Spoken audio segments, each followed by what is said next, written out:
The story opens late in the evening inside a towering office building. The next day happens to be Valentine's Day. Jennifer sits by herself in her office, typing out an email addressed to her ex-fiancé, Derek. In the message, she writes that she will be flying into New York tonight and asks if they can meet to talk things over. She admits that she still misses him deeply. But just as she finishes the note, she stops, her expression clouding with hesitation.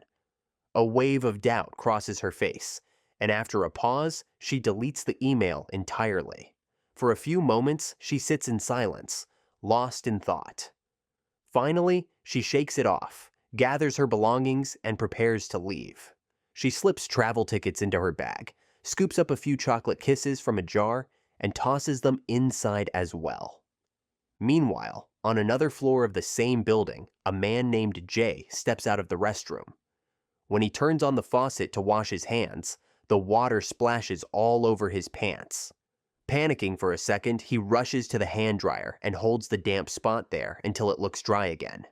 Satisfied, he heads out. At nearly the same moment, Jennifer exits her office. On separate floors, they both push the call button for the elevator. Jennifer enters first from the 49th floor, still distracted by her thoughts. On another level, Jay scrolls his phone searching for service. When the elevator arrives, he sees it from a short distance and calls out for someone to hold it. Jennifer keeps the door open, and Jay quickly slips inside. Grateful, he thanks her and selects the basement. Then, he points to her Valentine's themed bag and jokingly says she didn't have to bring a gift. Jennifer notices the wine bottle in his hand and laughs, saying at least he came prepared with a bottle. Jay smiles and explains it's actually for a client. He just closed a deal and wanted to give something classy for the occasion. He chuckles at his own remark, and Jennifer offers him a small, polite smile. As the elevator descends, Jay notices a disturbing sketch scrawled on the back wall and jokes that whoever drew it must have been struggling with serious problems. Jennifer studies it and agrees, remarking that it certainly looks that way. Without warning, the elevator shudders and comes to a sudden halt in mid-descent. Jennifer stiffens and anxiously asks what happened.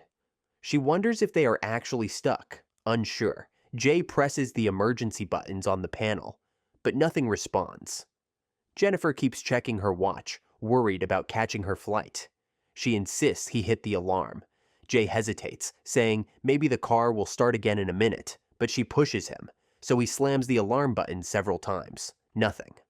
Looking baffled, he guesses it might be a power outage, but Jennifer points out the lights are still on, and even the screen inside continues playing an advertisement for a beach resort. Jay tries to pry the doors open with force, but they won't move. Jennifer notices the security camera above them, so the two step in front of it, waving and shouting for help. No response. Frustrated, Jennifer pulls out her phone, hoping for a signal. She asks what carrier Jay uses and whether he has service. Shaking his head, he says he gets no reception in the building at all, let alone this far underground. He reminds her they're already several floors below ground level, so getting a signal is nearly impossible. Trying to stay calm, Jay says they should just wait a couple minutes. Surely, someone is working on it. He adds that a building like this must have security staff around, even at night. Jennifer insists there has to be someone. She cannot afford to be trapped here until Tuesday morning. She waves at the camera again in anger. Seeing her panic, Jay gently asks if she's all right. She explains she's only acting this way because she needs to catch her flight. Feeling bad, Jay asks if she's claustrophobic. She shakes her head no, then asks if he is. Jay quickly denies it. To keep talking, he asks what floor she works on. She tells him the 49th. Curious, he asks her job. Jennifer explains she works in public relations.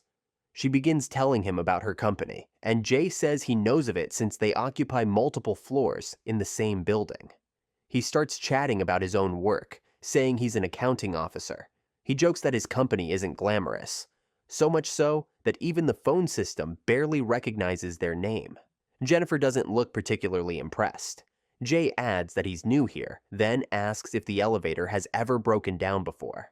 Jennifer admits sometimes there are strange noises, but it has never stopped like this. She glances nervously at her watch. After a while, Jay rolls a sheet of paper into a cone and tries shouting through the speaker grill, hoping sound might travel out. Nothing. The cabin is completely soundproof. Jennifer grows desperate, pounding on the walls and yelling for help. Still no answer. Jay wonders aloud if they might be the last two people left in the building. Then he gets an idea. He starts leaping up to reach the ceiling of the elevator. Jennifer joins him. They peel off outer layers of clothing to move more easily and help each other climb. Jay explains that usually one side of the roof has an emergency hatch. He crouches so Jennifer can climb onto his shoulders. As she balances there, he jokes that he should have been a male cheerleader since he's good at lifting. She laughs and teases that it's not too late to chase that dream. Finally, Jennifer manages to reach the ceiling, but finds no hatch at all. Both are confused. What are people supposed to do in a real emergency? Jennifer insists this is one. Out of frustration, she pounds the ceiling and hurts her hand. Jay helps her down and asks to see it. She brushes it off, though clearly upset, muttering her trip is probably ruined. Sighing, she asks how much time has passed. Jay checks, just 15 minutes. She swears it feels like an hour. When an actual hour passes, they sit in silence. Jennifer quietly admits she feels like crying. Jay gently asks her not to cry, joking that he doesn't have tissues. She shoots him a look. He explains he's only trying to lighten the mood. Suddenly she curses at the elevator, shouting at the camera, demanding to know where security has gone. Jay agrees. Finally, Jennifer introduces herself properly. Jay laughs, realizing they've spent all this time without even sharing names. He introduces himself as Jay and says it's nice to meet her, though not under these circumstances. Jennifer quips that despite everything, she's having a surprisingly good time. When Jennifer says she's unbearably thirsty, Jay pulls a water bottle from his bag and offers it. She refuses, saying she can't take his water. Jay insists she drink or else he'll open the wine. Jennifer asks if the wine has a cap. Jay nods. She smiles, revealing she actually has a corkscrew in her bag. They both laugh. She finally accepts the water and sips carefully. He tells her to drink as much as she needs. In return, she offers him some chocolate kisses from her bag. He smiles and accepts. Then, Jay jokes about worst-case scenarios. What if they're stuck for hours? Jennifer calmly replies there are still 80 hours until Tuesday. Surprised, Jay asks how she knows. She says she's already done the math. He jokes again, but she warns him not to. Otherwise, she'll feel the need to pee. Eventually, Jennifer truly does need to go, squirming in discomfort. Jay tells her it's out of her control. After all, they've been stuck 4 hours.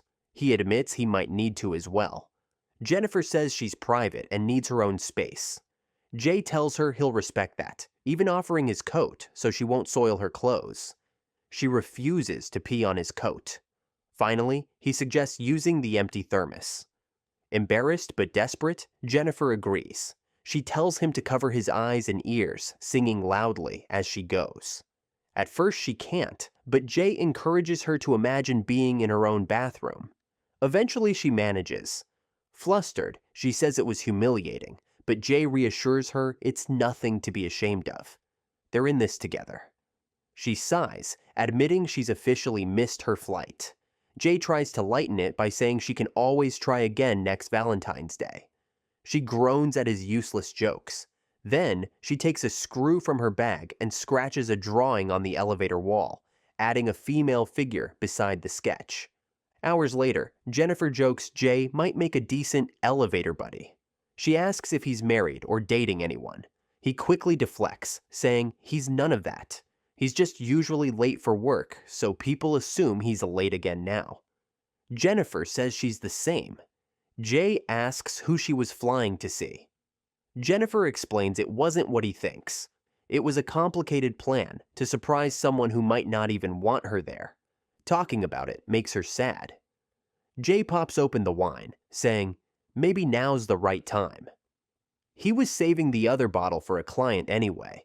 He insists they've been pitying themselves too much. They deserve a drink. Jennifer takes a sip and admits it's not bad. She asks what they're celebrating. Jay says they don't need a reason. They'll drink anyway. As hours crawl by, they start sketching each other. Outside, a storm rattles the building, flickering the power. Both panic for a moment. Checking the time, Jay announces it's now 1 a.m., Saturday, technically the weekend. Jennifer says that's worth celebrating. Jay tells her not to worry, they'll make it out. Then he admits he hasn't been entirely honest. He confesses he's noticed her before. She asks what he means, how often, where. He casually says he's seen her around the lobby and gallery, since they work in the same building. He insists he always thought she seemed kind and optimistic. Jennifer appreciates his honesty, calling it nice. He reaffirms she truly seems like a good person. They exchange their sketches. Jennifer compliments his, takes a photo, and promises if they survive, she'll use it as her phone wallpaper. Hungry now, Jennifer starts naming dishes, making them both suffer. They decide to change the subject. Jay suggests sports or cars, but Jennifer declines. Then, he jokes about intimacy and robots, making her laugh. She challenges him to actually discuss intimacy. Embarrassed, Jay says he was only joking, but she presses. She pulls out her phone, ready to record. Nervous, Jay lets her start. Jennifer confesses that back in school, she and her friends secretly read racy novels. At first, it was casual, but soon she realized they genuinely aroused her. She blushes, admitting it. Jay playfully recites a few lines in a sultry tone, and she laughs, saying he's way too good at it. She passes the phone, insisting it's his turn. He protests he has no such stories. She urges him to make one up, so Jay invents a tale about a beautiful coworker who gets into his car after a party, puts her underwear in his glove compartment, and leaves him awkwardly turned on. Jennifer presses him, asking if he's telling the truth. He admits sheepishly that he did feel something. Realizing he crossed a line, he apologizes. She says it's okay if he's being honest. Then he asks if he can kiss her. Hesitant, she leans in. They kiss. Soon, clothes come off. In the heat of the moment, Jay murmurs she's beautiful and he could fall in love. Suddenly, Jennifer stiffens, pulling her clothes back on. Confused, Jay asks what's wrong. She explains she was actually flying to surprise her fiancé, hoping to reconcile. She insists what just happened was an accident. She still loves him. Jay struggles to understand. Jennifer says relationships must be honest and committed, and she plans to go back. She tells Jay to respect that. There's nothing between them. He promises that when they get out, he'll take her on a proper date. She quickly refuses. This will never happen. He pushes, but she insists it's over. Joking, she says at least he now has a wild story to tell. Jay frowns, dressing again. He mutters that even trapped in this tiny box, they feel far apart. She asks what he means, but he brushes it off. He admits he feels compelled to be truthful with her. Then he reveals he's not new, not an accountant, and not even named Jay. Jennifer freezes, demanding what he's saying. Calmly, he states her full name, Jennifer Robbins. She's stunned, insisting she never told him her last name. Horrified, she demands how he knows such details. He pauses, then reveals the truth. He's a security guard who's been watching her every day. Guards, he says, see everything, before anyone arrives, after everyone leaves. They're invisible, unnoticed. He describes himself as a ghost, a man no one acknowledges. For years, he's observed people unnoticed. Then one day he saw her and everything changed. He insists he knows her better than anyone. Her exact routine, even showing photos he secretly took. Jennifer stares, horrified. He admits it wasn't chance, it was fate. He orchestrated all of this, the broken elevator, their entire weekend. It was his plan, every detail. Reaching into his pocket, he produces a small key. He tells her the elevator was never broken. She could have left at any time. He simply didn't allow it. Now, he offers her the choice. He unlocks the panel and says she can go if she wants. Jennifer realizes he deliberately imprisoned her. Outraged, she demands how he could do such a thing. He calmly admits he's crazy, but thought if he kept her there, they could share time together. Furious, she grabs his collar, shouting, "She'll call the police." His expression changes. He panics, insisting he can't go to jail. He quickly turns the key again, halting the elevator. Jennifer lunges to grab it. In the struggle, her foot snaps the key inside the panel. The elevator grinds to a halt for real this time. Both freeze. Even Jay looks terrified now. With no backup plan, he stares in shock. Jennifer seizes the moment, attacking him with fists. They fight violently in the confined space until she smashes the thermos across his head, knocking him unconscious. Shaking, she stares at his limp body, then cautiously approaches. Suddenly, he bolts upright, grabbing her hair and slamming her head against the floor. Darkness swallows her. Hours later, she regains consciousness, head pounding. Jay sits nearby, mumbling calmly, explaining that he chose this place because it forces connection, no distractions. He says they've lived an entire relationship cycle here. Meeting, talking, intimacy, fighting, breaking up, all in one room over one weekend. Jennifer insists someone will come. He explains no one will. He arranged it. He covered the shifts of the other guards, one of whom gladly disappeared with his girlfriend. No one will check until Tuesday. Jennifer realizes she's trapped with him for days. He says he must decide what to do because he likes her, but cannot risk prison. She calls him a monster. He denies it, claiming he never forced her. He only created the situation. She screams he kidnapped her. Enraged, he slams his fists against the walls, shouting denial. Terrified, she watches as he thrashes the cabin. Desperate, he rummages through her bag, putting on her shirt, mocking her. He finds a cigar cutter and lighter, lights one, and blows smoke in her face, taunting her. She recoils, powerless. Hours pass before he softens, apologizing. He wonders if they still have a chance. He points to the smiling couple on the ad, saying he dreamed of taking her there. Suddenly he smashes the lights, then pries open a panel in the ceiling. Hope flickers. He says if she boosts him, he can escape and open the doors. She insists he boost her instead. He fears betrayal. She swears she won't call police, begging for freedom. He relents, lifting her up. She climbs out, sees the ladder, but flips him the middle finger. Furious, he screams in rage, throwing objects, vowing he should have killed her. He ties clothes into a rope, climbs up too, and chases her. She nears the exit, but he tackles her back inside. Both pass out.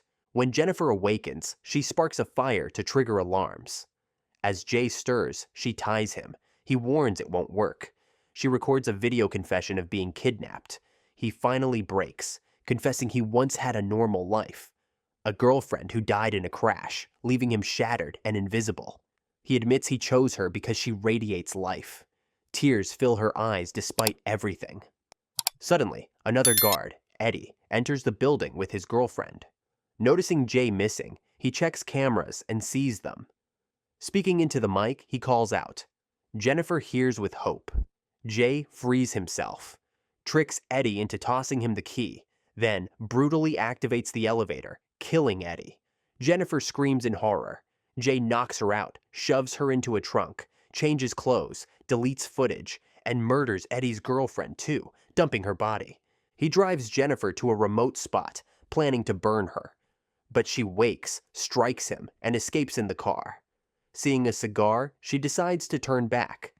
She floors it in reverse, smashing into him. Wounded, Jay collapses.